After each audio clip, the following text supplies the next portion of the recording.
My HOA tried to trap me with a sneaky contract, so I used it against them. Yes! Reject authority! This story is about a property I own but rent out. This may sound strange, but I don't think I could afford to live there these days. It's become somewhat exclusive. This does not take place in the US. This is in South Africa, and I've given an approximate dollar value for local currency. By the way, this comes from also Not the Mama. Not the mama. Okay. And if you want to submit your own stories, go to the r/OKStorytime subreddit. I'm Savannah. I'm Angie. I'm Keon. We're here to give some good advice, goofily, but yet we do not have all the answers. We'd only let you know what we would do in the situation, but let us know what you would do in the comments. As OP says, 1,000,000 years ago, my property was part of a large farm. I bought it about 30 years ago, long after the farm was broken up, but before there was any development near it. The piece of land I got was near the back entrance that joined into a dirt road running past. The more expensive plots were near the tarred road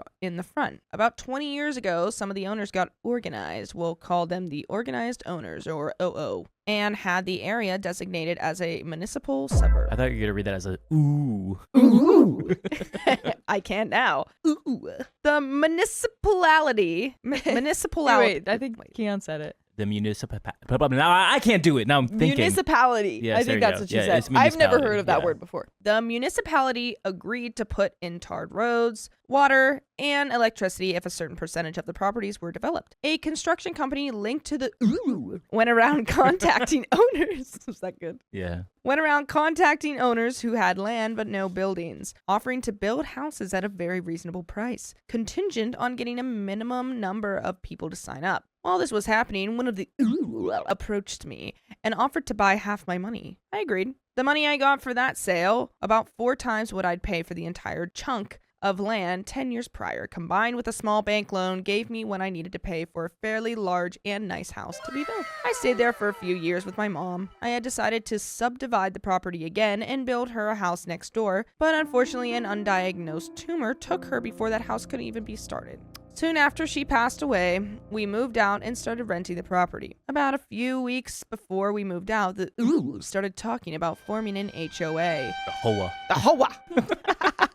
I wasn't interested and left shortly after that. About 2 years later, the neighborhood I'd sold the land to contacted me. There were now 2 roads entering the area. The original tarred road where near the farmhouse had been, and my old dirt road back entrance, which was now tarred. The HOA was trying to get the original road blocked off to improve security and reduce through traffic, and they wanted my road to become the main and only entrance. They were also pressuring me to join. So this person on Reddit says, am I the a-hole for refusing to take my wife back after she cheated just to see if she still had it? Oh God, that's pretty rough. But OP, I got something for you. Oh yeah? What's that? Let's come to our live show, May 23rd at the Stray Theater in Hollywood. Wait, how does that help his marriage? It won't. It will help his confidence, though. Show starts at 7. And OP, bring whoever you love, or whatever's left. I like this advice. And if you want to come too, go to okop.show and get your tickets there for just $20. We'll see you there. No, that sounds like a horrible idea. I don't want all that crap. Like, sorry, but like, I don't want to have to deal with like people going up and down my street and all this stuff. Like, especially at like night or whatever. I don't know. Nah. Yeah. I don't want mine to be like the main entrance. I said no, and I was adamant. Eventually they accepted that, but told me they wanted to put a welcome sign near the road, and the only practical spot was on the edge of my property. They also wanted to build a small guard hut and have a security guard permanently monitoring who came and went, and they wanted that shed on my property too. Okay, well, no. Yeah. You'd have to put it somewhere else. Yeah, no, that's fair. It's like if you're deciding this now and you like want me to be involved in the process, like listen to my opinion and figure out a different option. We came to an agreement where they would mow the lawn and pay me the equivalent of about $35 per month in exchange for the land they needed. Okay. 35 seems low, Yeah, but 35 seems low. I do like the idea of like paying them and keeping up with it too, especially if it's like you want this for the looks of the neighborhood. Yeah. Then you can deal with keeping up my lawn. I was happy with this since the property was fairly large and it didn't really cost them anything since they already had a full-time gardening service. This all happened over a decade ago. They eventually got the other main road blocked off, and so the HOA has been paying for a rent-a-cop to be permanently stationed near my property, mowing my lawn, and paying me enough money for takeaways each month. I'm occasionally contacted by HOA members to get me to sign up, but I'm still not interested. My property has been rented to the same tenant for all these years, and everything was going well. Until about 3 years ago, when someone scared the life out of my tenant's young daughter by making strange noises and shooting a pew-pew close to her bedroom window 3 or 4 times over about a month. Wait, What? what? Yeah, that would be terrifying. And then it must be people in the property doing that because they have security up. They know their way around or like something like that. Well, it said it was the neighbor or something, didn't it? Oh, it was the neighbor? I think so. When someone scared the life out of my... Oh my god. Making what are strange noises? I don't know. Where I would be are like, we? "Ooh, give me your mayonnaise." That's a strange noise. That sure is. This scared my tenant, and I guess it scared the HOA too, because both of them contacted me with a proposal. I joined the HOA and received exclusions from the HOA rules, including exclusions from paying the monthly fees, and in addition, they will build a wall around the entire HOA neighborhood, complete with electric fencing and security cameras. They told me they had wanted to do this for a while, but were unwilling to build the wall on property that was not in the HOA. I couldn't see the downside, so I agreed. It took just over a year to build the wall and get everything completed, which is quite fast. Yeah, Trump is still working on him, so... Taken a long while. Right. Then, a month to the day after everything was done, my tenant received an HOA warning about his dogs barking. He told the HOA that while the property was in HOA, it was exempt from the rules. The HOA told him they had canceled the exemptions and that he had 30 days to comply. He contacted me and I opened some mail I'd gotten from the HOA that I'd ignored since I was supposed to be exempt. Man, did I get a surprise. They had retroactively canceled the exemptions and were claiming that I owed late fees going back over a year. That the easement agreement had been canceled and retroactively revoked because their contract allowed them to use small unused portions of HOA member land for the common good for free, that I refund them all the money paid under the easement during that period that I owed them for the garden service mowing my large lawn, and that I would be fined for each infraction my tenant failed to remedy. You're joking. So they're like, join us, join us, join us, join us. And they're like, boom, got him. Give us this money. Yeah, what? Fine. Fine. That's crazy. I mean, is there anything that OP got in writing of this agreement that they had?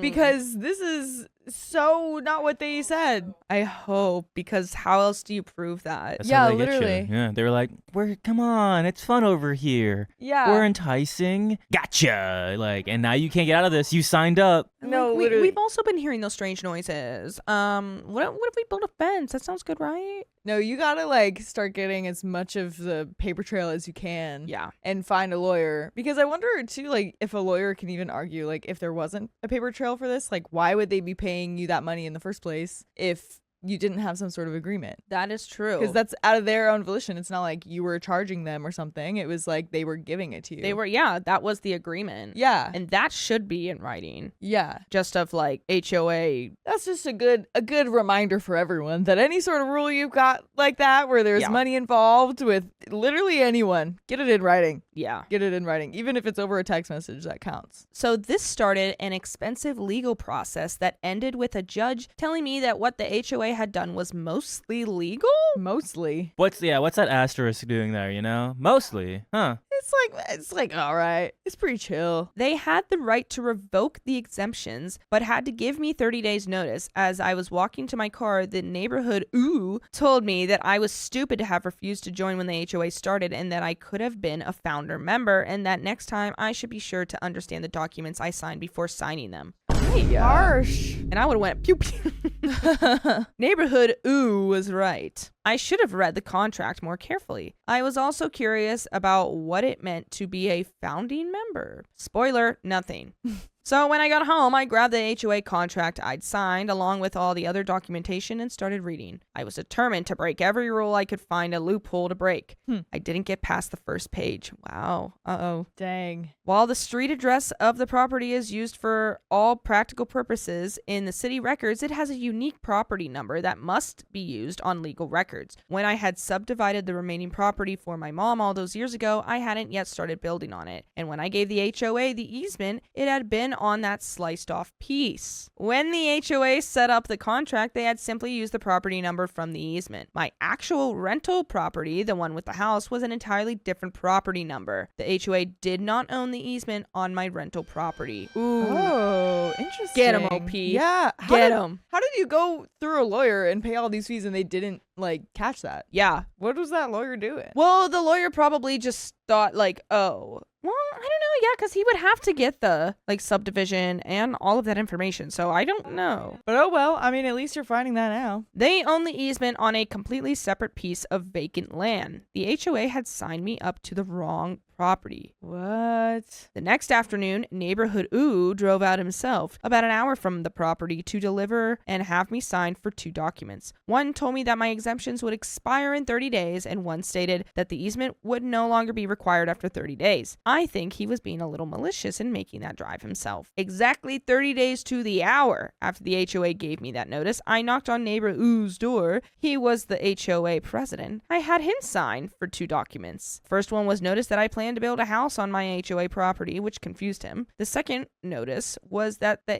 HOA had 30 days to remove the guard shed, the parts of the electric boom on my property, and the sign. Oh, I mean, it's true. They have to if that's what they're going to do. yeah. Do not play the player. That is honestly nice. Like, instead of just moving somewhere, because that was Yeah. my first thought. I was like, just get out of Yeah, there. just get out of there. But that is hard to do. Yeah. But this is a great way to go about this. Oh my God, you have so much on them. And you're not even just like trying to fight what they already did before. You're just like They're leaning being into unfair. it. Yeah. They started this war. Mm-hmm. And guess when I'm about to finish it? Yeah. He tried to engage me, but I ignored him, climbed into my car, and drove off. Early the next morning, I got a call from the HOA lawyer who explained that their structures would be staying on my property since it was an unused part of my land.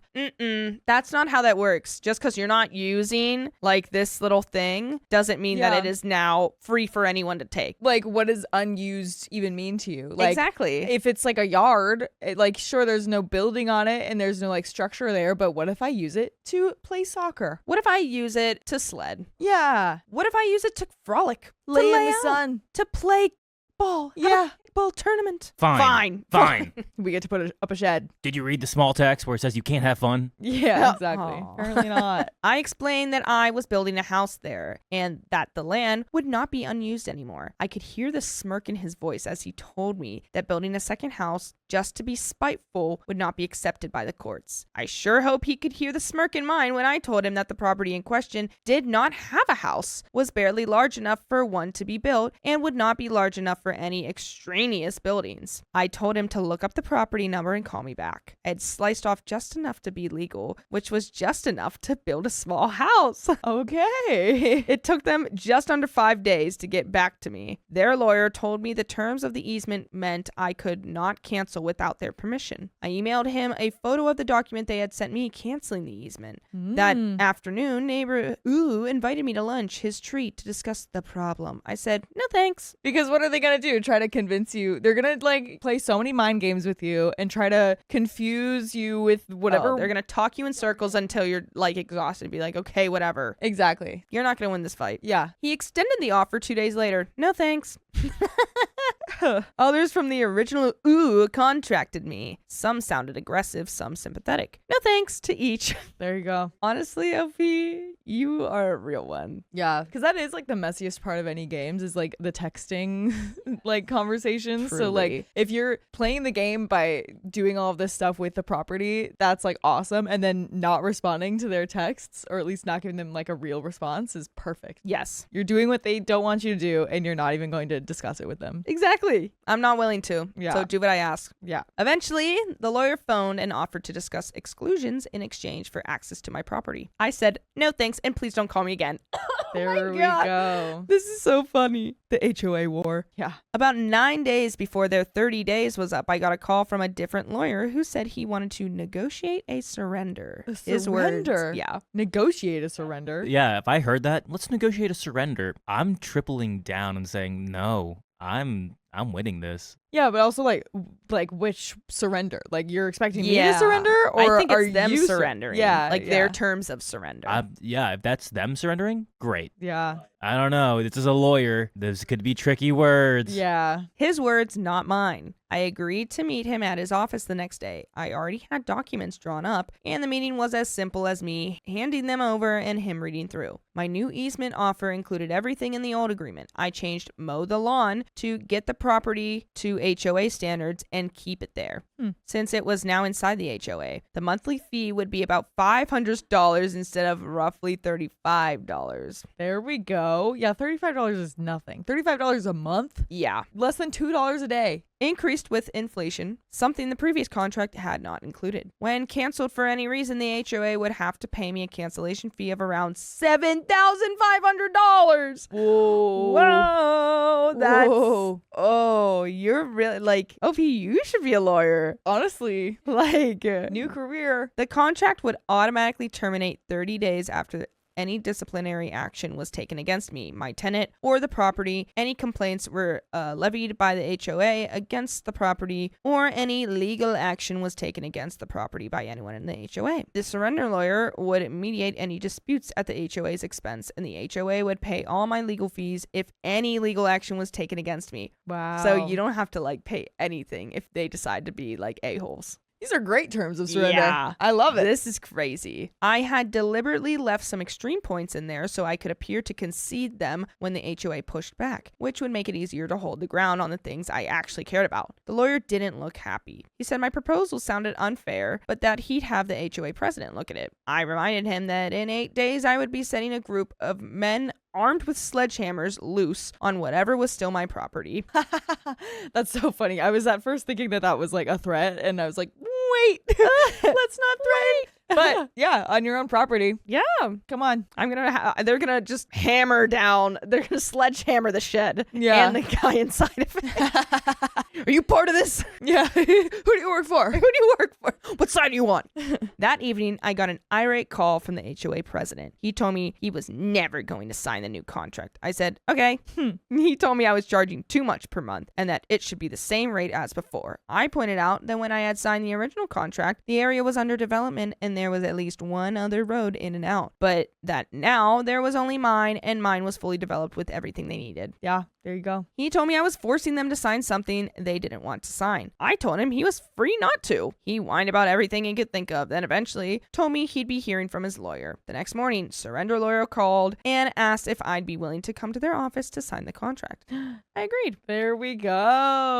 All right. I don't know. I feel like this is a trap. I mean, you would have to go in person either way to sign it, Yes. right? But I feel like they probably made some adjustments. Be like, oh, we made some changes. Definitely come with Your reading glasses. yeah.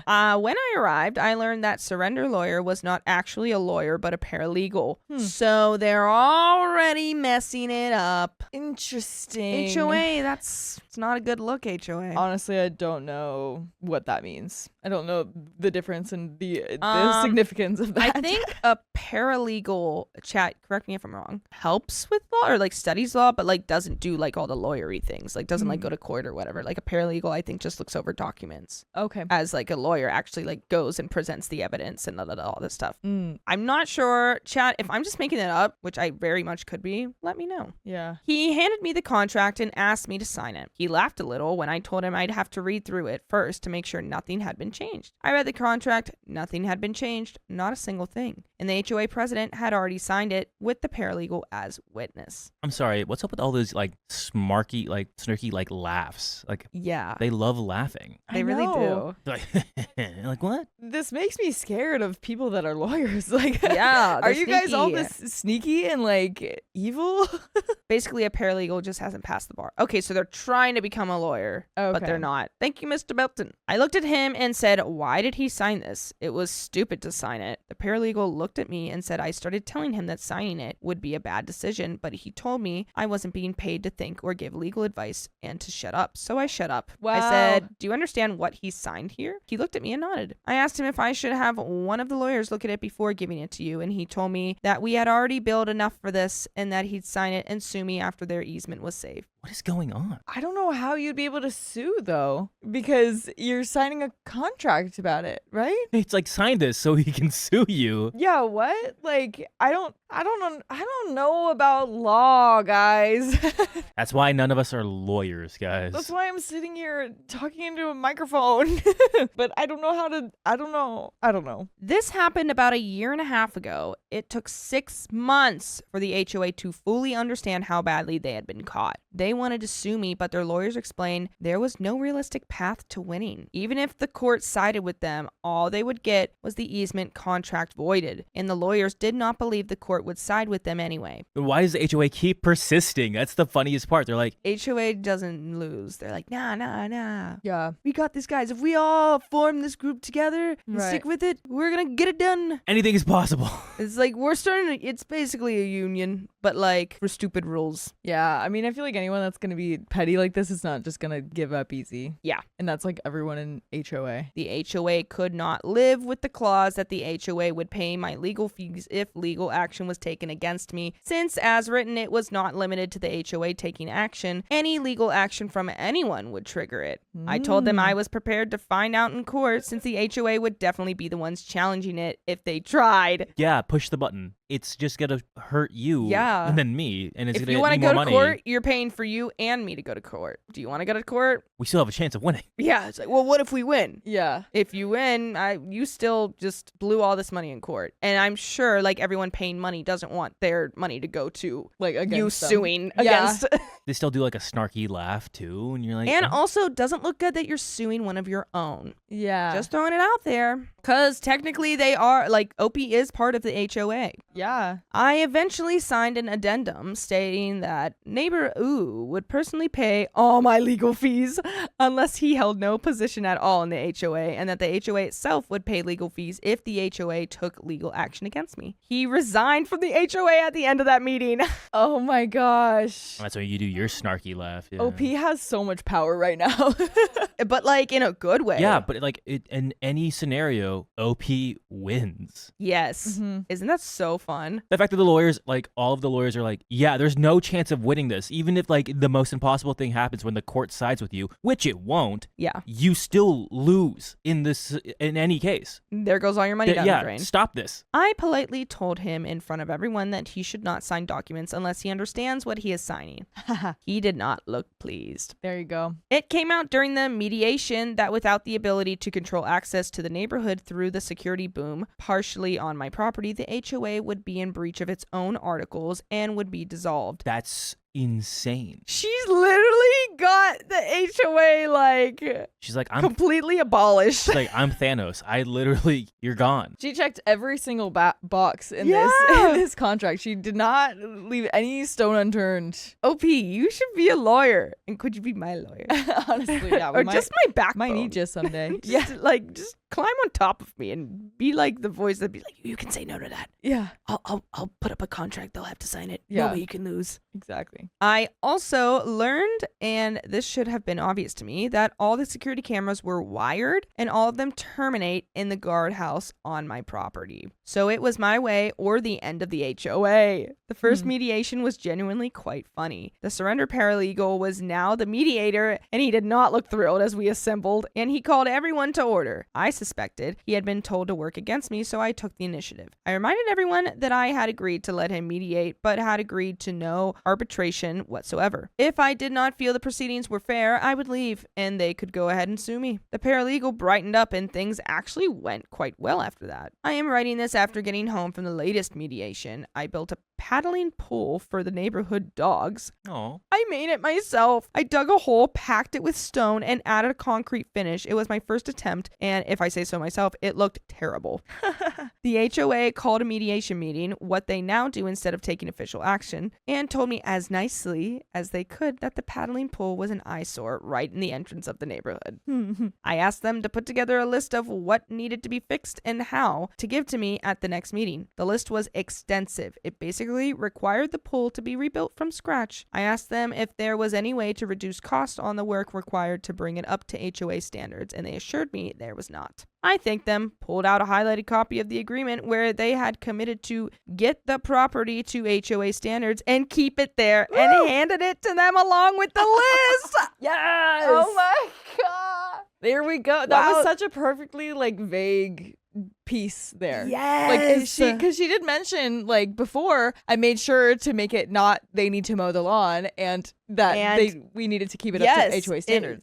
She changed it. So it's not just about like mowing the lawn. It's about like whatever she has. So say like she like built like a whole like community garden, whatever. Yeah. But like was like, I can't take care of it. And it like went, to crap or whatever. Yeah. They still have to keep that up because it's our property. Yeah. And she's like, you have to do anything. That's if up you to want to make guys. it up to your standards, Right. you signed it. And you told me that it wouldn't cost anything, so it should be fine for you guys. Right?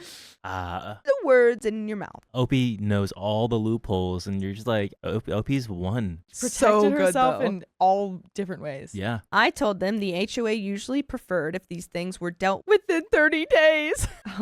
They started arguing until the mediator reminded them that they could not force me to comply without causing the easement to end. They said they would get it done. Oh my gosh. By the way, you can get the job done by listening to full episodes of stories just like this. Go to Spotify, Apple Podcasts, iHeartRadio, or your favorite podcast app and just search up OK Storytime. There's a little bit left. Any final thoughts on OP? I mean, Estella Nicolette says OP has the ultimate Uno reverse card. No, for real? It's absolutely true. Because I mean, at the beginning of this, they were having this issue that could have been like it was over something so much smaller than it is now. Like it's so much of a bigger problem now. Exactly. And they were like, oh, well, this wouldn't have happened if you didn't just do this and that. And now it's like, yeah, this whole mess that you're in would not have happened if you just like went along with your original agreement. You didn't just like totally undo everything on me. All you had to do was not screw me over. The one thing. Yeah. And you continuously tried. So guess what? This is what you freaking get. Yeah. Don't screw me over. Literally, it's like HOA always has such a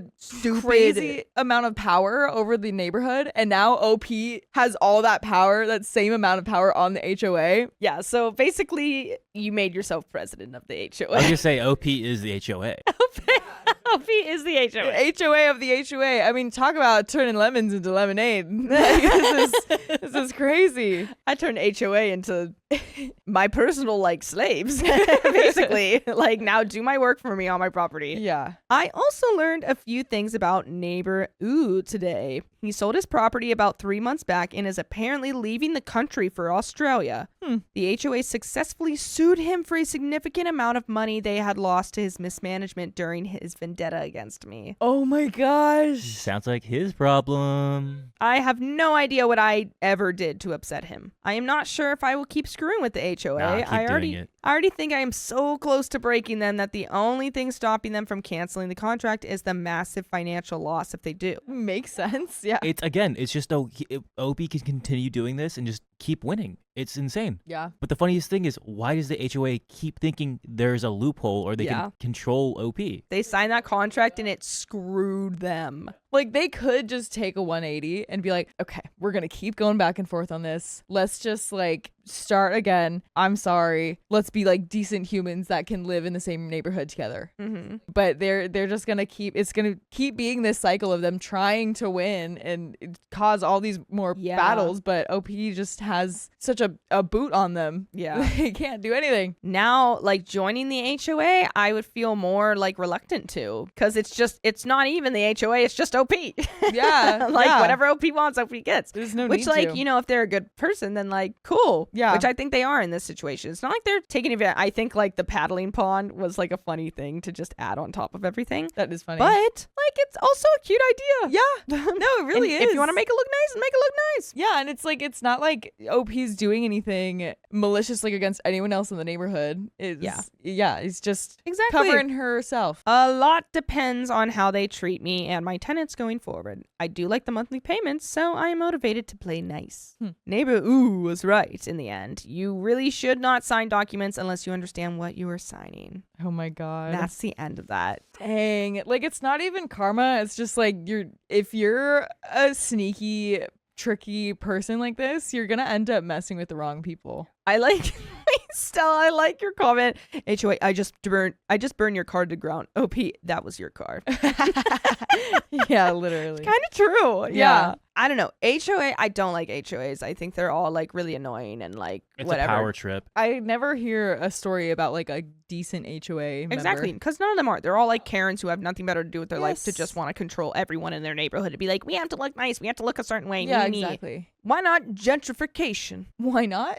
Why not? Why not gentrification? Well, because I feel like some people like HOAs like to live, you know, specifically. Like they could be like a little like town. But Yeah. then it's like, oh, I want to add a Starbucks. Nope. Oh, yeah. No gentrification. I see what you mean. I don't really have like a take on gentrification, I I guess. feel like gentrification is generally bad. Yeah, it's bad because they like can get rid of like the culture of some towns and just have like Yeah. put it in And Starbucks. it's like Here's a Whole it's- Foods. It's like Yeah. usually like rooted in racism and stuff too. Yeah. Oh yeah, because so it's bad. they'll like redesign like a neighborhood up the prices. Yeah, exactly, And then make it people will have to not keep- affordable anymore. Yeah, they can't. It's not affordable. And it's just like anymore, all this which systemic. sucks. Yeah. Oh yeah. Also, reminder that this took place in South Africa. This did Oh. not take place in the U.S. Oh, that's right. I looked it up 5 years ago. This is for a post from 5 years ago. But that's the end of that story, and we got another one coming right up. Mr. Belton says, to play devil's advocate, HOAs are supposed to have purpose or have a purpose. Well, yeah, they are supposed to. It's just unfortunate that everyone that's involved takes it to the extreme. Yes. I think we were having some trouble with the HOA at some point. My mom lives in an HOA thing because she got a condo now Uh-huh. instead of like, because she didn't need our big house.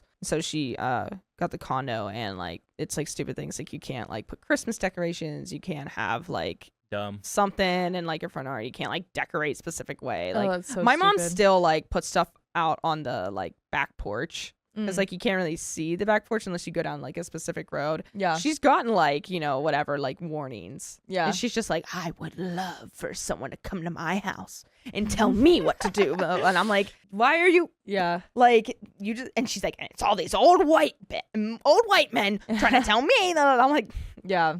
yikes. Yeah, no. I think we had to like my mom was redoing the front yard and like totally just revamping it, putting all types of plants in there, and we had to get like the signatures of everyone around us, like next to us and then across the street from us. Yeah. To make sure that everyone was like okay with it. Yes. But then I guess some people did similar stuff and they didn't have to do that. So it was like, oh, why?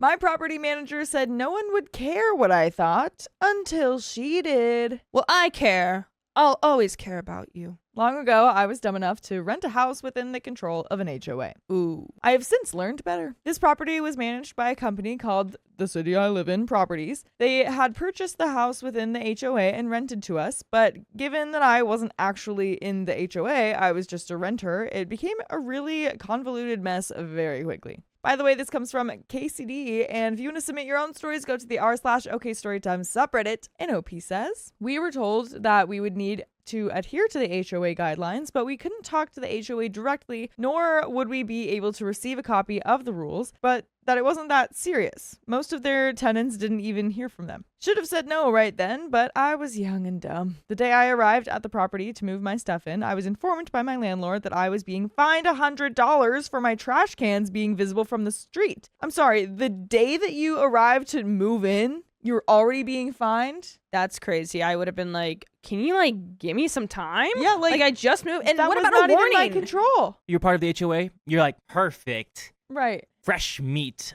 Hey, you just moved in. Guess what? Fine. Like, hello, I didn't even know that they were there. I just got here. Yeah. Hey, welcome to the neighborhood. Fine. Oh my God. We're going to teach you the new rules here. We're not going to give you a break. Guess what? It's going to happen. You signed up for this. I'd be like, get in my trash can. Apparently, because my trash can was delivered by the city 2 days prior to a place that I didn't have access to, it was my responsibility to have driven across town and broken into the backyard to move the trash cans. The first infraction is a warning they never passed on. The second is $100. So they tried to send a warning, but like it was never passed to them. Yeah, because guess what? No one was home. Yeah, that makes freaking sense because they weren't even moved in yet. Yeah. Wow. I mean, what idiots. They said I was responsible for it, especially after the warning that I literally never received. Then they told me that they would only accept payment in person going forward, even though my deposit and first month's rent were paid online. And it must be through a money order in person. That's sketchy. What's a money order?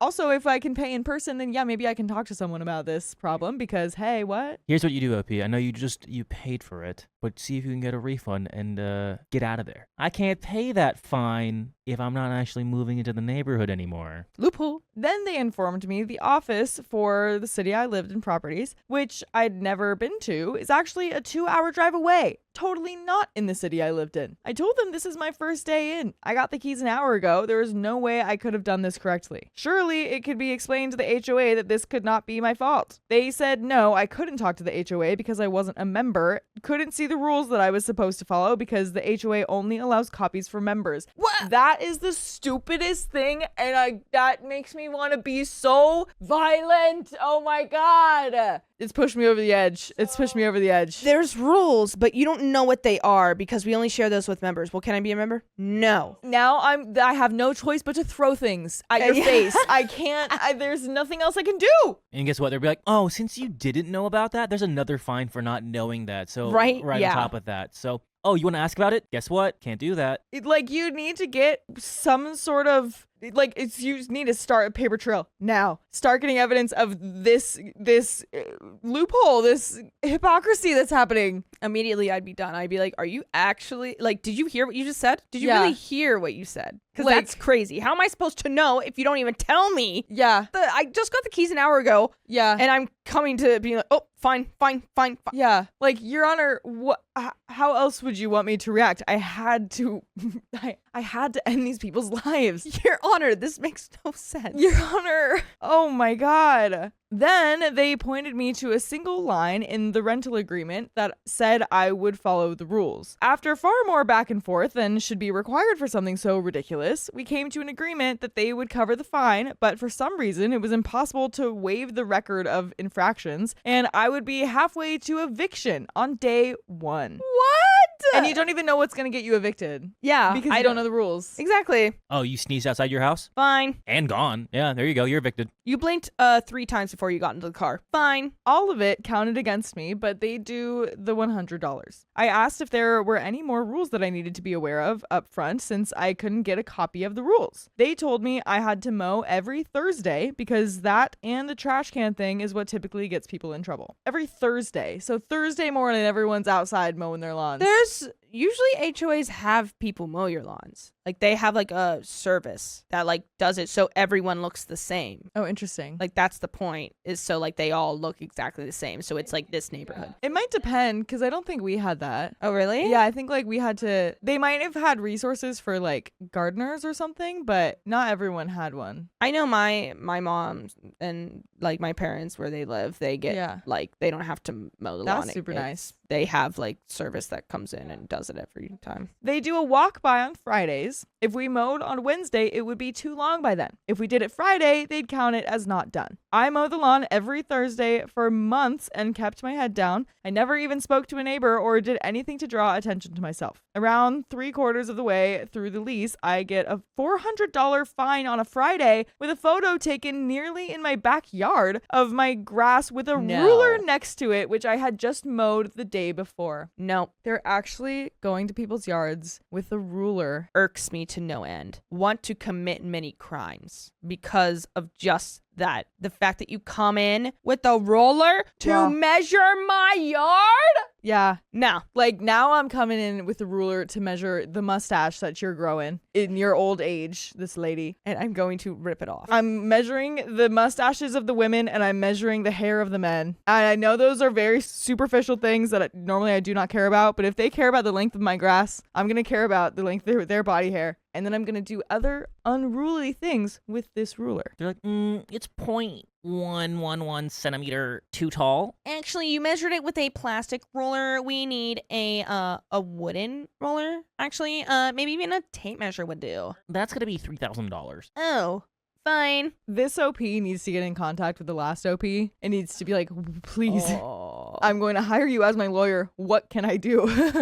What can I do? I had missed a single tuft of grass behind the AC unit. It was less than half an inch above the rest of it. They had walked through the yard to the back corner with a ruler to find an issue. They said this puts me on my final warning before eviction unless I could prove it was cut by a specific landscaping company owned by someone in the HOA. Apparently, the HOA only accepts work from them, and it's the only way to reverse a fine. I fought it hard, but ultimately I paid it because I was almost out. Then I started to pay to have it done by that company and kept receipts just in case. These are literally the type of people who are just so freaking bored in their lives Yeah. that they're just like, whose day do I want to ruin now? I can't stand those people. Around 2 months or so left in the lease, I get another notice this time. It's a $600 fine and a formal letter stating that I would be evicted and a picture of my grass fully mowed. No ruler, no indication that anything was really wrong, just a wide shot of my house with cut grass. Since the last time I was told that a receipt proving it was done by them could clear it up, I called the landlord up to offer to show them the copy of the receipt, told them to look at this picture or come by with a ruler, but it was done correctly. I figured it was a misunderstanding, and there's no way I'm actually getting evicted over this. People have been evicted for far more crazy. A woman who I'd never spoken with answers the phone and comes in hot from the get-go. I calmly explained the situation to her. She isn't having any of it. She cuts me off mid-sentence and says I have to pay $600 today, then they're going to evict me. $600 and then evict me? Yeah, wait. I'm just gonna go. Like, what do you mean? What? They refuse to look at the receipt or the photo, tells me the buck stopped there, and it's my fault for being a bad tenant and just to save my breath and start packing. They said, here's the deal. We make a good deal here. You pay $600 for that fine, and you get evicted. Good deal? Great deal. These people are horrible. My heart is beating so fast right now. I'm truly so angry at these people. I told her I didn't recognize her voice and that I had been dealing with someone else. I asked how long she'd been there. 2 days. I just started. Wow. I asked to speak to someone else who might be more experienced. There's nobody else. We don't need to continue any further than you giving me my money. My money? Yeah, your money. Hello? Oh, this is a scam. I started to say I think I need to speak to someone else again. Nobody else works here. No one cares what you think. What is this? Wait, what is this? This is not HOA. No. Nobody cares what you think. Just says- give me my money. Stop trying to get out of it and be a man. What? Opie says, I'm a pretty easygoing guy. But now it was the principle of the thing. I was like, I'm pretty sure someone cares what I think. And I know they didn't just hire you and leave you alone in the office. Then go write your opinion on Google or something where we can all go back to ignoring you. If you call back, you're only ever going to talk to me because it isn't worth anyone else's time. And here we are on Reddit. He sure did. Yep. I said, oh, don't worry. I will get right on that. And I promise you're going to care in the end. Then this woman started listing off review websites saying that they don't care and no one cares about me. She's just like, I don't care about, oh, I actually can't say the names. Never mind. Go to Yelp, go to this place and this place because no one cares. I wrote them all down. I asked for her name. She gave that too, and I wrote that down. Rookie mistake. Then I told her I'd be in touch. Cue the malicious compliance. This was early in the morning and I had to go to work, but it was an office job that allowed me some leeway in when my work could be done as long as all of it got done before the end of the week. I cleared my whole day and I didn't get a single other thing done. I found every online site that even halfway mentioned them and I wrote an entire scathing review on every one of them. Not just copy and paste, but fully hashed out in every single place fresh. Wow. I even contacted the local news organization, though they never got back to me, but the attempt was made. I ripped them a new one in every method I could. Their website, Yelp, Google, Zillow, every single place that had a message box. I was doing it in bed up to the point that I passed out late at night. Most of these places had no reviews or 1 5-star review, so it definitely didn't go unnoticed. 8 a.m., I get a call from the VP of the property company. She had flown in from Florida, where she was on vacation, to figure out why they suddenly had all these super negative, super specific reviews. I said, oh, so there is someone else who works here. The VP tells me that she's read the reviews and that while she's sorry this was my experience, that this was liable since I wrote it in a public place and that they'd sue. I told her it's not liable if it's a true account of my experience, which it was. I added that her new employee even told me the places that I could write my opinion because no one else was ever going to care what I said. I was just following instructions. They were also evicting me based on something that was demonstrably false, so it's not like I had anything to lose. She got really quiet, then puffs herself up and started getting an attitude. Says I'd be hearing from her lawyers soon. I said, oh great, were they on vacation too? I think it was an hour or two later, I get another call from the president of the property company this time. They looked at my receipt for the lawn care and looked at the photo and saw that it was very obviously wrong and were dropping the charge. We were not going to be evicted. And by the way, we would never evict you. We just want you to listen to full episodes of stories just like this one on Spotify, iHeartRadio, Apple Podcasts, and your favorite podcast platform. Just search OK Storytime. We'll be there. We do have a little bit more to this story, but I'm getting such a feeling of relief. Honestly, it's just crazy that they think that this is normal and OP's in the wrong. Yeah. It makes no sense at all. Like, if you even try to logistically think about it or just any way think about it, it's just all wrong. It's stupid on all accounts. Yeah. Not only that, but they'd straightened it out with the HOA, and the first two infractions were also dropped. My $400 infraction was actually only a warning as a first infraction, so I'd be getting that money back. And to top it all off, the wretched woman who told me that no one would ever care what I think was fired by him personally before the call, which is what took the hour or two. Apparently, she was in tears. Yeah, she seems like she's just extreme emotions, whatever they are. Yeah. She's going to be at the extreme. They asked if I would take down or at least revise some of my reviews so it didn't ruin their company's reputation. I left them all up even after I moved out and never answered another call from them again. Yeah. Someone's dog may or may not have also taken a dump underneath their doormat and accidentally stomped on it after a 2-hour drive to drop off the last money order. What? That is so good. Oh my gosh. I love poop on the doorstep. I love poop on the porch. Impossible to tell, really, but who cares anyway? And that's the end of that story. Oh my gosh. Pettiness is so fun in this Wow. one. I mean, also in the last one, too. Oh yeah. These are both great HOA stories. When the pettiness is directed at the HOA, like usually in relationships and stuff, I do not recommend pettiness, but like with the HOA, when they're already being like so incredibly insane against you, like that wasn't even just some sort of technicality that it's like,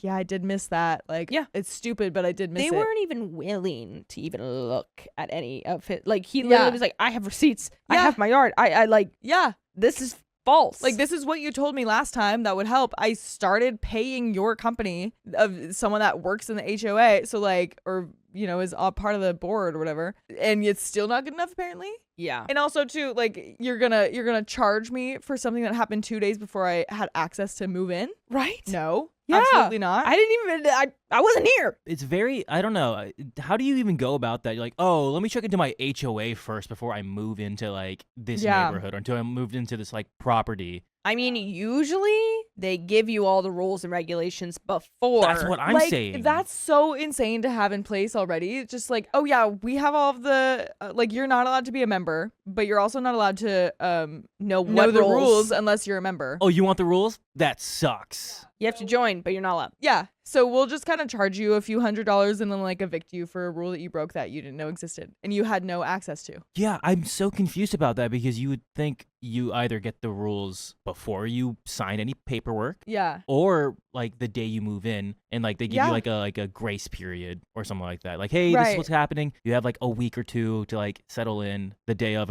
hey, so you just moved in? Guess what you got? I have something really fun for you. Here's it's your a welcome fine. present. Yeah. And you're really close to eviction. Because then they put like a very small part in the contract of that like kind of explained that, and it's like, well, that's so small and like I can't. And it would probably be hard to catch if you weren't a lawyer or had that experience. No. So it's just, oh my god. I hope that lady gets fired.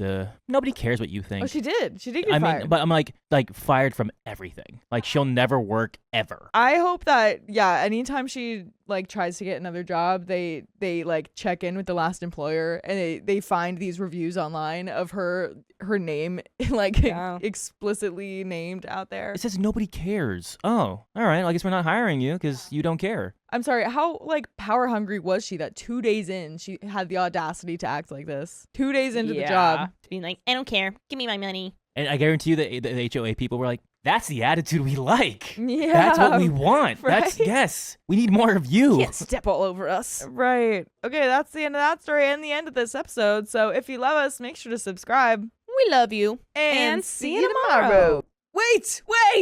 Don't leave yet! We have some bonus stories that we think you'll enjoy, so stay tuned for the next one. My girlfriend put an AirTag on my motorcycle to prove a point. That's bad. Wise words from Sophia. I'm 27 male and my girlfriend is 33 female. Although our relationship started out very intense and unpredictable, we quickly developed strong feelings and have been together for 3 years. Despite being together that long, I just met my girlfriend's parents for the first time a few weeks ago. And by the way, this comes from __SSE eulogy. And if you want to submit your own stories, go to storytime subreddit. So she is an only child and said she didn't want to introduce anyone she did to her parents unless she knew this was the person she wanted to marry. Her parents also live abroad, and due to COVID and her dad's health problems, they didn't visit her for a while. She usually went to visit them. It was a big step for her to tell me she wanted me to meet them, and I did my best to make a good impression. I was raised by my grandmother. When she passed, my older sister took over caring for me. My girlfriend has had a stable upbringing. Her parents are wealthy, and she's lived a privileged life. We don't have the same life experiences, and it was never a problem until I met her parent. For some reason, the differences between us added to our relationships in ways, but unfortunately, I got the impression her parents were scrutinizing every aspect of my life over the dinner we had on our first meeting, and this included my family. I stayed true to myself and maintained my confidence, but left the interaction feeling like I bombed a test. My girlfriend reassured me they liked me. No, they liked you. But her mood over the next few days afterwards suggested otherwise. I called her out on it and pressed her for an explanation. I learned she's been upset because of a fight she had with her mother following the dinner. Her mother thinks I'm just having fun with her daughter, that I will get bored and leave her, and she's too old to be wasting time with me. Apparently, her mother got this impression entirely from the way I look, and this judgment about me trumps anything else I shared about myself. My girlfriend and I decided to have me spend more time with her family over the coming holidays, so I've been going over every day and involving myself in shopping trips, etc., with my girlfriend and her mom, hoping that she would get to know me and overcome whatever skepticism she has. I even spent hours getting a crash course in a strategy board game her dad plays and started playing with him to continue learning it as a form of bonding. He's really trying. He's really trying. Really trying. Yeah, because he knows that it seems like she's probably told him that I only bring people back when I know I want to marry them. So I feel like that's already kind of brought up, you know? Sure. Despite feeling like I won her dad over, I felt like her mom was constantly evaluating my loyalty in subtle, unrealistic ways. Examples include overanalyzing how I interact with others in public, reading too much into the way I smile, and the way I show affection towards my girlfriend. According to my girlfriend's mom, the fact I have a motorcycle makes me extra slutty. And that's how this escalated. My sister and I have an 18-year-old dog. It's been a tough few months for him. I think he's approaching the end. For that reason, usually one of us is always with him. He's been approaching the end. He's 18. He's on the smaller side, so he's easy to bring along anywhere. I've had to leave to give medicine to my dog at certain times of the day because he's on a schedule, and I guess my girlfriend's mom found even this to be suspicious. At that point, when you're giving medicine to your dog and they're 18, how good is their life? Dogs require medicine for a lot of their life. Yeah, but the thing I was going to say, if I was a parent and my child brought home a partner and they were like always like needing to leave to give medicine to the dog, I would think that's a responsible human. Yeah, he's taking care of his 18-year-old dog. Yeah. I mean, he kept a dog alive for 18 years. That's pretty impressive. So I would be like, maybe he could keep my daughter alive for 18 years. Yeah. That'd be pretty good. That was so cute. The other day, I left my girlfriend and her family to give my dog his medicine. On my way there, my phone alerted that an AirTag was traveling with me. I love that. Yeah. I love that Apple put that in. When I reached my place, I searched all my pockets and stuff and eventually found it on the motorcycle itself. It was connected to my girlfriend's mom's number. I told my girlfriend, and my girlfriend said she put her mom's AirTag on my bike to prove to her mom that I was not lying about where I was going. That's ridiculous. Yeah. That's ridiculous. I would be like, if you need to do this, If you need to prove to her, yeah, then you need to prove to yourself. yeah, If you need to prove to yourself, then you don't trust me. exactly. And then I'm playing in between weird relationships of you trying to convince your mom. Yeah, because trust you me don't when have you're to. not As long as trusting you me. trust your partner, why do you have to like go to these lengths to convince your mom? I get that she was trying to defend me, but I feel angry at her. It's hard to articulate, but ever since I met my girlfriend's family, microaggressions by her mom are really getting to me, and it's hard to separate them from my girlfriend. Hoping I'm just overstimulated by all this and things will get better after Christmas is over. I'm not sure if I'm the a-hole for being cold to my girlfriend about the AirTag though, but it's a frustration that I'm having trouble letting go of. Some comments. The most foundational part of a relationship is the trust between two people. The fact that she didn't tell you about it sounds like she also wanted to see what you were doing, because if she trusted you, she would have defended you. Agreed. Parents are and have been skeptical since the first cave person brought another back to their parents. It's up to her and you to convince them otherwise. You seem to have done a lot, so it may just come down to direct face-to-face conversations with the 3 or 4 of you to really hammer this home. Otherwise, who knows what else will be done to test your loyalty. OOP, that's what I've been struggling with. The fact that she didn't let me in on her plan makes me wonder if she wanted to test me too. Even if that's not the case, the whole approach has me pissed off. Self-Psycho says, personally, I think you need to sit her down and address the fact that this feels like she was testing you, and she can let her mother, who's always going to think like that because it seems like the person she is, after 20 years, she could still be saying any day now. It's not going to work out, because all it's going to take is one small comment from her mom, and you are both back in a square one of your relationship. She shouldn't have to prove anything to her mom, which is why this feels like proving to herself. You can possibly work to fix things, but only with discussion and both being honest and not letting others' opinion get in the way. Okay, there's an update here. My girlfriend's parents surprised me with a visit overseas. I'm considering breaking up with her 1 month later. And now they took again, as I said, they took the AirTag moment and they were like, oh, we're gonna run with this and go even worse. I'm 28 male. My girlfriend is 33 female. We've been together for a few years and have discussed getting married. Unfortunately, ever since I met her parents last year, this behavior, specifically her mom, had made it difficult for me to see a future anymore. Her mom mistrusts me, and it's all based on superficial impressions and assumptions about who she thinks I am. John, you've been dancing a lot. I'm going to give you a live demonstration and you're going to see it too. Show me those hips. Oh, damn. That is a good move. But you know what is also an amazing move? What is that, Sam? Becoming an OK Storytime member. Yeah, that's freaking right. We have 60 plus hours of exclusive live streams on Monday, Wednesdays, and Fridays. And it's only $5 a month, so go to the link in our description, youtube.com/OKOP show/join. Well, let's get back to the story. I've tried to show her parents patience and have been extremely respectful, giving them opportunities to get to know me and overcome their prejudices. Everything came to a head when I went to visit my home country. I have a place here and I came to see a friend get married. Her parents showed up unannounced and requested a ride from the airport. Opie's just like not around that day and they're like, hey, we're here. And he's like, It was like, where's here? And they're like, at your house. Can you They're- pick us up? He's not even married Yeah. to the daughter, so this has No! nothing to do with them. And he's just going to a wedding? This is insane. Insane. Okay, I immediately call my girlfriend despite the time difference because I was in shock. I'm in shock too. I'm in shock. She claims she had no idea about their plan. They claim it was all impromptu, cheap flight, last minute, etc. I just don't buy it. But regardless of the reasoning, of whether it's I was impromptu, like, they called why you when you- they got in the country. yeah, and I was like, you can't just crash my trip. Yeah, no. No. Anyway, I picked them up and they're currently staying with me in my apartment. Boy. They've got no itinerary, but want me to arrange them to see X, Y, Z, and of course they need me as translator. Everything is apparently too foreign to them. They're lost without me. They refuse to go anywhere without me as an escort. My girlfriend is apologetic, but I just don't see her supporting me in dealing with her parents, especially her mom, who is the instigator. The dad has no backbone / is forced to follow her. I posted another issue a while back too. My girlfriend doesn't support me in setting boundaries, so as her partner, I fall into a rock and a hard place type situation. And for me to be like, for us to be like on this comfy couch, like you just got to tell them no. Yeah. Like it's super uncomfortable. It's very. You very already want their approval. They Yeah. already don't trust you. And Yeah. then to be able to put a boundary when you're trying to win people's approval, you're Very trying to true. marry their daughter, super uncomfortable. Yeah. But still, if you don't put down a boundary now, They're gonna walk all over you.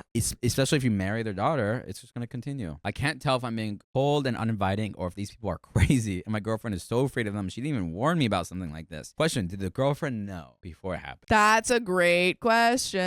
Because if she did, I would be very upset. I would be pissed. I feel like I can handle anything if she's on my side, but it doesn't feel like she is. Maybe I can't be with someone. that. Comments. Turbulent EBB 5669. Your girlfriend put an AirTag on your motorbike last month to prove a point to her mother. I think it's time to either accept your fate or move on and enjoy some freedom. Marvelous Mel says, ND, tell the parents you are in the country because your friend is getting married and your priority is your friend and anything else you want to do. They bought their plane tickets with a plan on relying on you for everything without asking you if that was okay. It's not okay.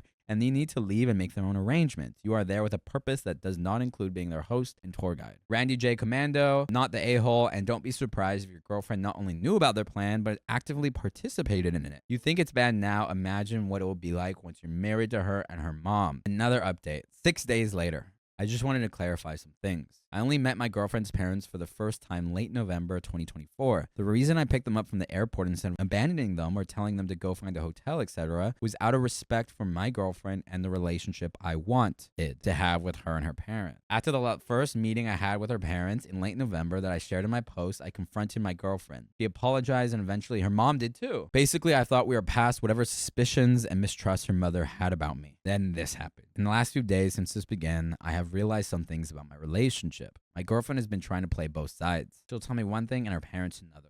I'm not surprised.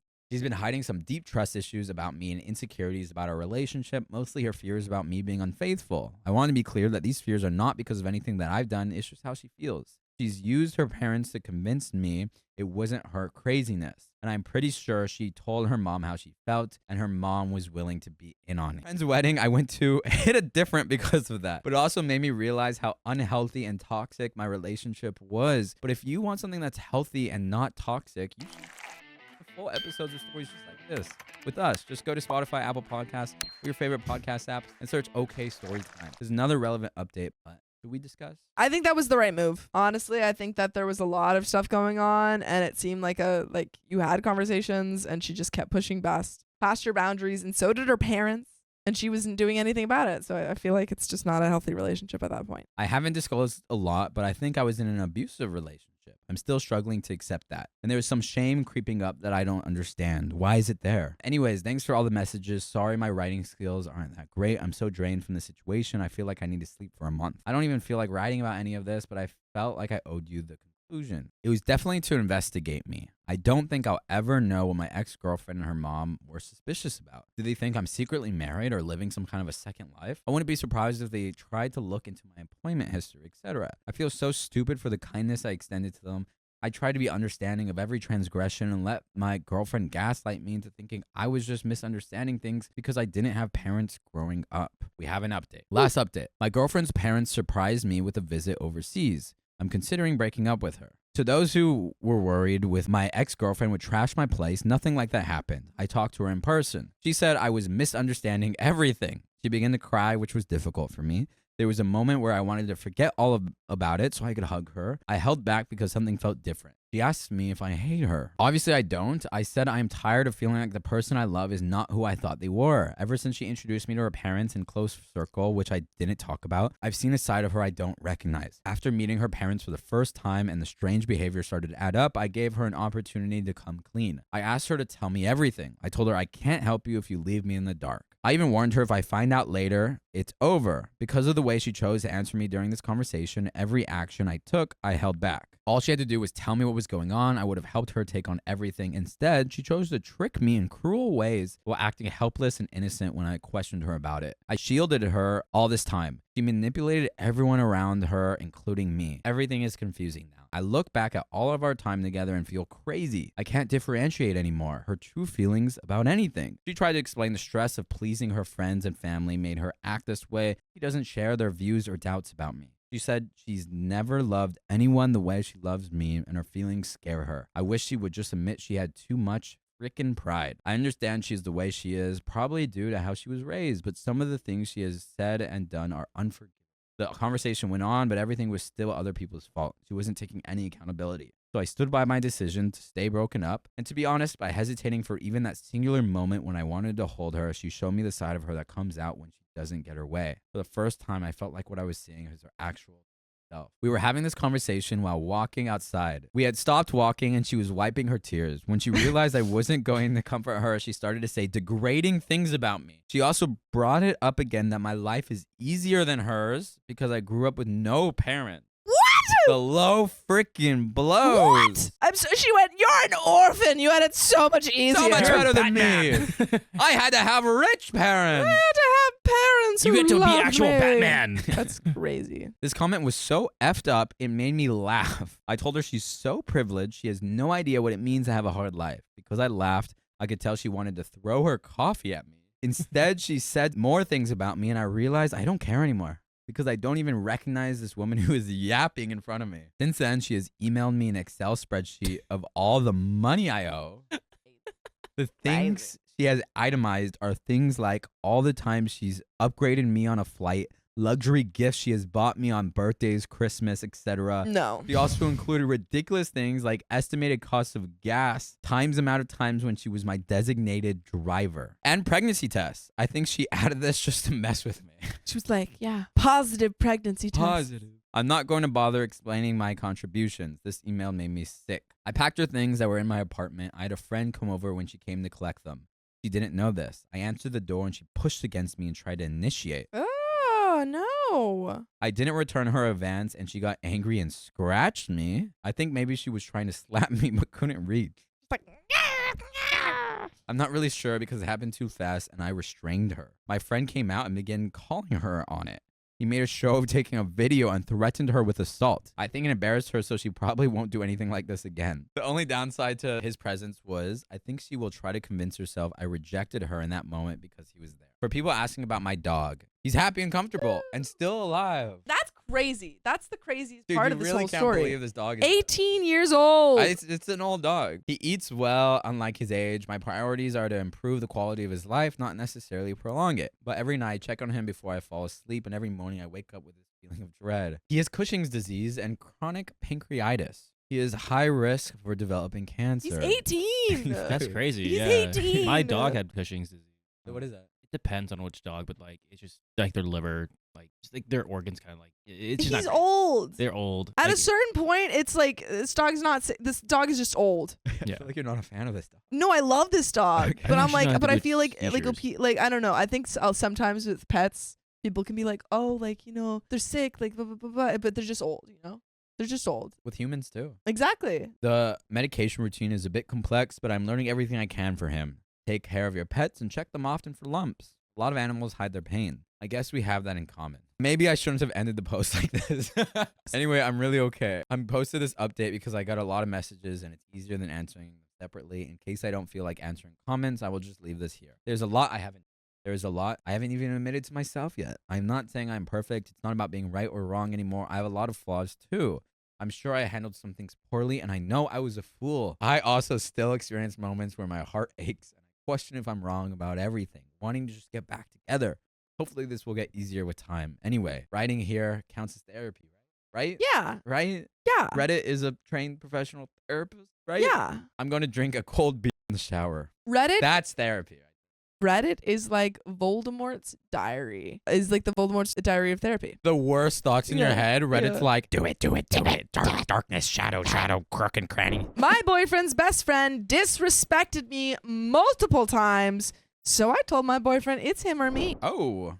Put we're that just, foot down. We're just throwing ultimatums now. I, 21 female, have been in a relationship with Adam, 20 male, for a little over 7 months now. Yeah, I know very well that that is not a long time. We met through a mutual friend, Summer, 20 female, around 10 months ago. By the way, this comes from Chaos Incarnate, and if you want to submit your own stories, go to r/OKStorytime subreddit. A little context. Me and Summer have been friends for 5 years. We met online and coincidentally lived super close to each other and started hanging out. The rest is history.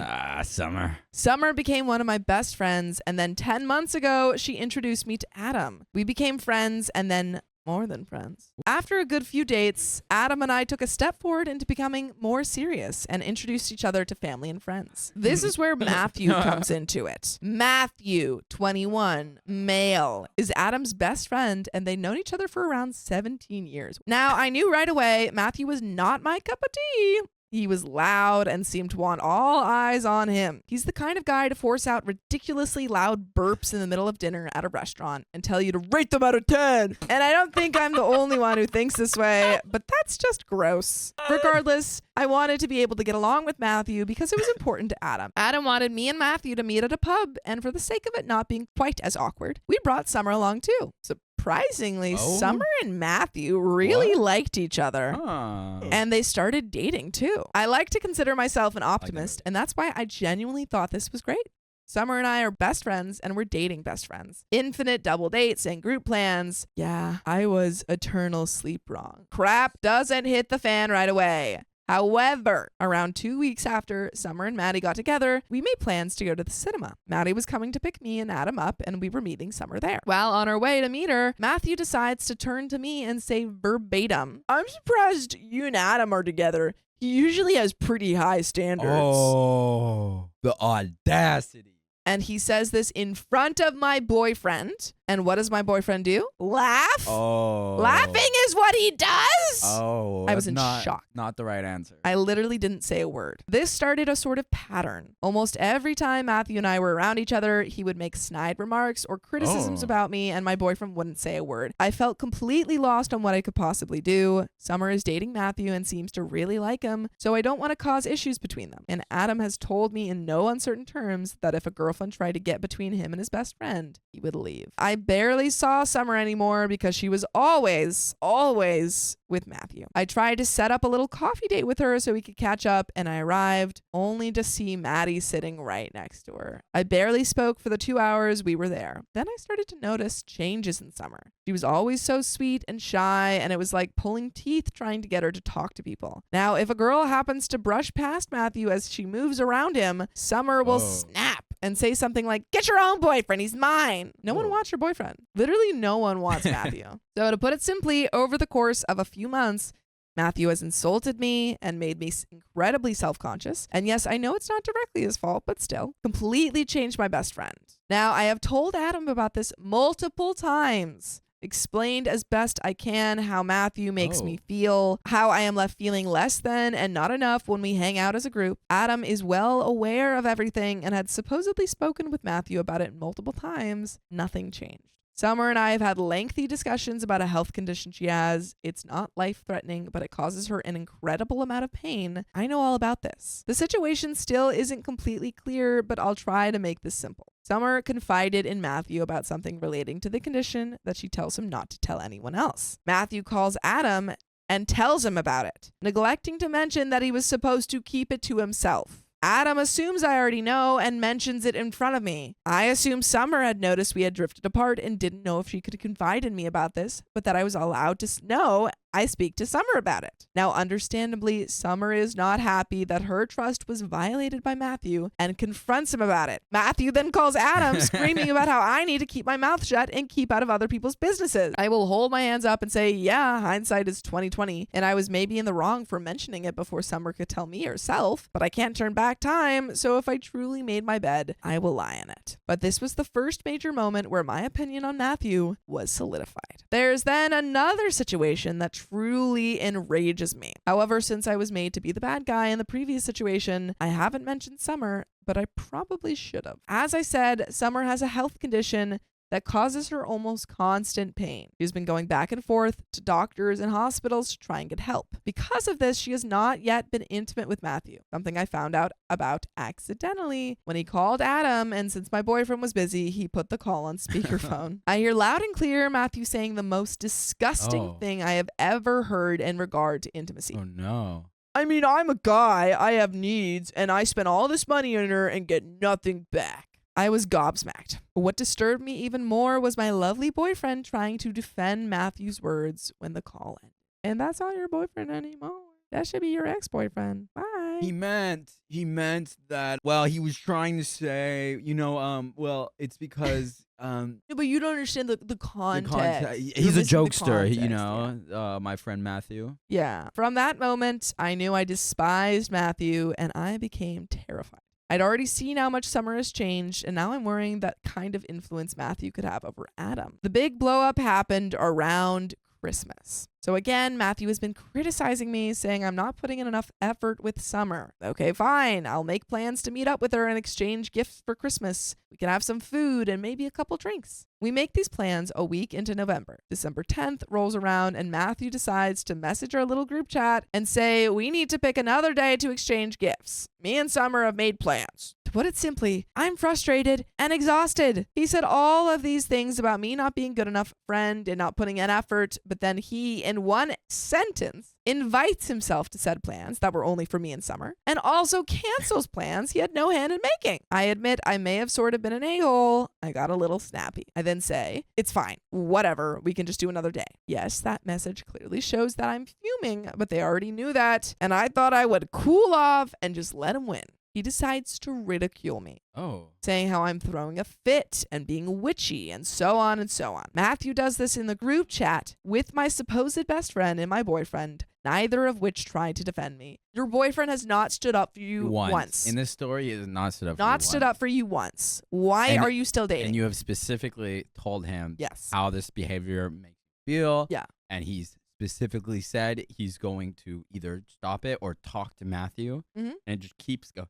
Did it's nothing. the same pattern of no one defending. I type out a simple but very effective message and hit send. What was the message? The message read, go F yourself. Very effective. All heck breaks loose. Matthew starts blowing up Adam's phone. I'm not having that. She can't speak to me like that. I deserve to be respected. You deserve to be respected when you have consistently disrespected her. I would never talk to her like that, and so much more BS. I send Summer a simple message and say, hey, I'm sorry. Didn't mean to put you in an awkward position. I'm frustrated, but still it wasn't fair to you. We'll plan another day. Me and Summer are absolutely fine. We're going to get back to the story, but Sam, you have a copious amount of something. What, John? X's. I have like 4 or 5 or 6. I heard of 6 with a 0 All behind right, it. that 60 number, comes from somewhere else. Where does that come from? It comes from our OK Storytime membership. Yeah, that's freaking right. We have 60 plus hours of exclusive live streams on Monday, Wednesdays, and Fridays. It's only $5 a month, so go to the link in our description, youtube.com/OKOP show/join. Join a club almost as exclusive as Sam's X is. Well, let's get back to the story. Matthew was still frantically messaging Adam. The situation turns into this. Me telling Adam how I would respond to messages. Adam telling Matthew, she said, and Matthew responding to what I say. What I didn't know at the time was that Adam was censoring everything that I told him to say in order to not hurt Matthew's feelings. In case any of you need a reminder, Matthew is 21 years of age. He's a big boy. He should be able to handle being criticized for his behavior. I only found this out because I wanted to read a very lengthy message from Matthew rather than Adam read it out. I tried to take the phone to read it, and Adam starts to trying to hide the phone from me, whether it was to hide the fact that he had been rewording my thoughts and feelings so they were more palatable for Matthew, or if it was to ensure I don't send Matthew any messages that were too harsh. I still don't know, but I do know that I was enraged. No, what it was is he was censoring what Matthew was saying about OP. Yeah, absolutely. I don't that's know. That's what I was going to say. That seems like the most obvious. I freaking bet that Matthew is like saying crap heinous stuff. Yeah. Eventually, the situation falls into eternal sleep after I agree to start over with Matthew. But I then have a long conversation with Adam about how I understand that his best friend is a huge priority to him, but I need to be one of his priorities also. About how I'm hurt that he would edit my feelings to save Matthew from getting hurt. But Matthew has been treating me terribly, and Adam has never come to my defense. Adam really seemed to have understood me and swore up and down that he would keep an eye on it. Obviously, the peace didn't last more than a couple of weeks. Eventually, we all met up to exchange gifts, and it's fine. Until Matthew made a tiny comment. It wasn't enough for me to feel justified in calling him out, but it still bothered me. Me and Adam have been discussing redecorating his flat. However, I mentioned how we could maybe move to our own place because even though he has been very welcoming since I moved in, it still feels like Adam's home and I'm just staying there. Now, I will say this wouldn't be happening just yet. We talked about the things we would like to do to his flat and the money we need to save, and we wouldn't be able to make any of those changes until around July, August time. And the changes would cost more than to put money together to get a slightly bigger place for us both and have a couple months rent saved too. By the time any of this happens, we will have been together over a year. This was brought up by Adam, and Matthew is very quick to piss in our cereal. He tells us, whoa, don't rush into anything. You might break up and then you'll be stuck. Honestly, That's kind of yeah. That's kind of good I advice. agree by with Matthew. Yeah. I don't know how we got here, but I agree with Matthew. We are hereby agreeing with Matthew. One time. And yeah, maybe it was just him being concerned that his friend was moving too quickly. But again, we would have been together over a year at that point. And the way he said it, it truly felt like he was hoping we would break up. Then he pulls Adam to a side not long after that and tells him how upset he is, how he feels as though since I'm becoming Adam's girlfriend, he doesn't see him anymore. Need I explain why that feels like he's trying to blame me for the distance starting to grow in their friendship? Yeah, I didn't think so. Just in case any commenters want to accuse me of causing them to drift apart, I actively encourage Adam and Matthew to hang out. I just don't want to be part of it. Back to the point, like I said, I didn't say anything, but I just feel so done. We said we would start over, and already we have another little comment. Now that most of the background and important information is done, let's get on to the reason I wrote this. And I'm asking for your advice. Adam's birthday is in May, and his mom, we'll call her Kat, and his aunt, who we'll call Lindsay, were discussing going on a trip to celebrate. Now, I love Kat, and I love Lindsay. They're truly awesome, and I felt so welcomed by them both. They were thinking of places we could visit and decided on a city a little ways away, but not super far from where I live. And let me stress this, they were planning a trip for 4. Lindsay, Kat, Adam, and me. As soon as it's mentioned, Adam says, well, Matthew will have to come too. No, which to put it simply is my idea of hell. We would be stuck in completely new city, miles upon miles away from home, with no escape from each other for a whole weekend. And to rub salt into the wound, we would be drinking. I can only speak for myself on this, but I would rather fall into eternal sleep than be in that situation with Matthew. I've tried to have a chat with Adam about maybe doing something with Matthew before or after the trip, but he wasn't interested. Even Kat, Adam's mother, tried to dissuade her son from including Matthew in the plans. I haven't told Kat anything about how Matthew has treated me at this point, though she definitely didn't say this for my sake, but Adam seemed insistent. I have now been sitting on this for a couple of days, and I'm starting to think I need to have a lengthy conversation with Adam. The way I see it, I would never ever put Adam, the man I love, in a situation where I knew he would feel uncomfortable and unwanted. I would never want him to feel like an outsider when he's with me, so why is it okay for Adam to put me in a position that he knows very well? I'd feel uneasy and like I would rather be anywhere else in the world. So on to my ultimatum. I want to tell Adam that either I go with him on the trip or Matthew goes with him, but if he chooses Matthew, I can't promise he'll have a girlfriend when he gets back. No. We're just doing ultimatums Girl, now? No, not the don't ultimatum. do an ultimatum. Just freaking leave him. ultimatum. The issue is I don't want him to feel obligated to choose me because he doesn't want to break up. But the whole time he secretly wishes Matthew was with him. I also can't say with complete honesty that I could trust my boyfriend when Matthew is with him. I won't go into detail. That sounds concerning. But I know far more than I would like to about their lads' holiday and the things they both got up to. And I don't know if I could actually handle them going on another without suffering with crippling anxiety because I'm not there to make sure nothing happens. So yeah, I don't know if I could stomach sending my boyfriend on a trip with his terrible influence of a best friend, who I will remind you has been very vocal about his dislike for me, has spoken freely about how he's not happy that his girlfriend didn't have spicy sleep with him after only 3 months of knowing her, despite how much money he threw at her, and who I know likes to drink and party and do things that many would be more cautious about. There's also the whole, why should I have to issue an ultimatum for my boyfriend to actually consider my feelings and put me first for once? I'm not blindsiding him with this. He knows everything that Matthew has said and done and why I don't like him, and he should have the brain capacity to understand that I wouldn't want to be in that situation. What's truly mind-boggling to me is that his mom and aunt are planning a short trip for his birthday, an unofficial family trip, and his first instinct is to invite his best friend? Like, why is that even something that crosses your mind? I do love my boyfriend very, very much, and I see myself living a very happy life with him, but it just feels like this is a look into what the rest of my life will be like if I stay with Adam and never put my foot down. Yeah. But an ultimatum is not a boundary. No, it's not a good way. I want to repeat it. An ultimatum is not a boundary. My very good friend said he's a good boyfriend and he excels at the easy stuff, the gift giving and the affection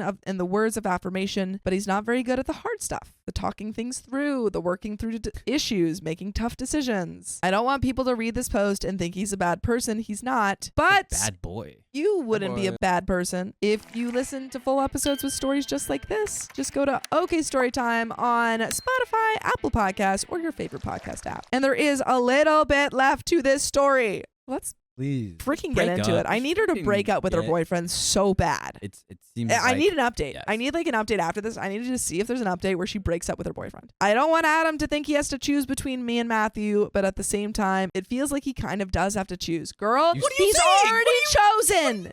He's already chosen and he didn't choose you. And you said that you wanted him to choose. You're Yeah, like, I'm going to yeah. give him an ultimatum, You but I don't already want him to said- have to choose. You already said you wanted him to choose. He has already chosen, and he chose Matthew. No, but I'm saying his action. No, his actions have already shown that he's chosen Matthew. He swore to me that he would make me a priority and start putting me first every now and then. And nothing has changed. And my feelings are still brushed to the side. Adam is a man who I would love to marry one day. Girl, don't do that. But right now, the only thing I can picture when I think about us getting married is me walking down the aisle to see Adam with Matthew right next to him, just constantly there, constantly making me feel small and insignificant. It would hurt me to lose him, but I just don't know what to do anymore. Please, I'm happy to accept my judgment. If I'm the a-hole, then I'm the a-hole. All I ask is that you give me some advice on how to handle this because I can't keep doing this. And that is the end of that frustrating story. I got some advice. Give All right. some advice, please. Real simple. Adam is a package deal with Matthew. Yeah. That is his best friend. He's explicitly said from the very beginning and even throughout your communication about your upsetness and your discomfort with Matthew that nothing is going to come between him and his best friend. So they are a package deal. If you continue to date Adam, you're continuing to date Adam and Matthew. If you marry Adam, you're going to marry Adam and Matthew. If you do not want to do that, then you're going to have to break up.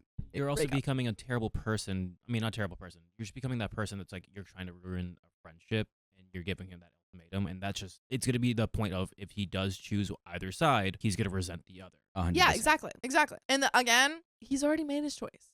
Every time Matthew has been awful to you, he has let it slide. He does not place you above. But that is the end of that story. But if you love us, make sure to subscribe. We love you. And see you tomorrow.